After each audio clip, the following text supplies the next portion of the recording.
You're not supporting a black-owned business because your only option.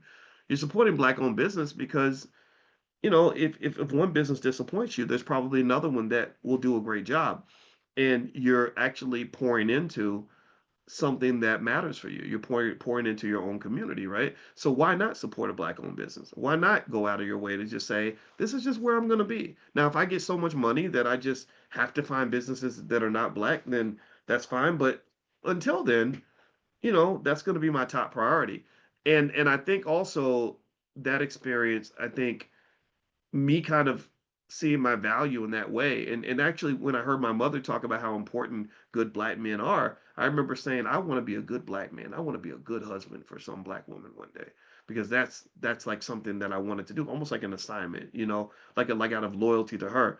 And so I really think, kind of like, if you just find something to do and something about yourself that you value, or find a mission and a purpose that matters for you, then you won't really care so much about trying to be accepted by others. You know what I mean? Like, I don't spend all my time chasing down white folks, begging them to bring me into their circle, because not because I dislike them, but because I got something to do already. I'm already busy. And I think that's really important for black people, because I want you to pay attention to how many black people there are who are just genuinely hurt that white people won't accept them. White folks won't hire them. They won't invite them to their conference. They won't give them, their awards, and or whatever. And it's like, why do you feel that it's so important to get acceptance from these other people, when really the real problem is that you haven't truly accepted yourself? That's really what it is. Because if you accepted yourself, then you would see your own value before others see your value. And if you see your value, then you would understand that what wealthy people do is they don't see value and then give it away. They don't see if they have gold in their backyard, they don't say, "Well, let me just pack this shit up and give it away to the neighbor." No, they keep it. They want to. They're like, "No, I want to keep this," right? So if I got smart children, I want to invest in those children. I want those kids working for me. I don't want them necessarily. I don't want to give them away to a corporation or to a factory. I want to see what I can do. What can we pull together here, that where we can keep this multi-million-dollar asset here, instead of just selling it to the lowest bidder. Right? So self-acceptance is deeply connected to your economic outcomes. People who value themselves do not typically sell themselves off cheap. That's just what it is, right? So there's the last point I'll make on this. To finish up, I know we started talking about the Drake thing and why people follow celebrities and why it's very, very costly financially. There's something else called hedonic adaptation and emotional substitution. Mm.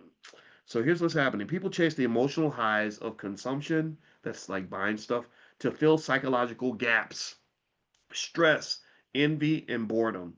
Celebrities model the fantasy escape. So modeling your favorite celebrity, copying your favorite celebrity, helps you to escape these emotions that you have that you don't want to deal with: the stress, the envy, the boredom. Like, I'm jealous of people. I'm bored. I'm stressed out all the time, right? I'm stressed out because I have to go to the plantation every day. I'm envious because you're free and I'm not, and you have things I wish I had. And maybe I'm bored because I haven't found a purpose. So my purpose becomes scrolling through Instagram, studying the lives of other people. So what happens is that you get a temporary pleasure that becomes a spending cycle, and what that does is that kills your savings. So you're spending money partly for the same reason that people stress eat, or they eat when they're bored. You spend money when you're bored, and so at the end of the day, finding a purpose is a really important component to becoming a good investor and a wealth builder.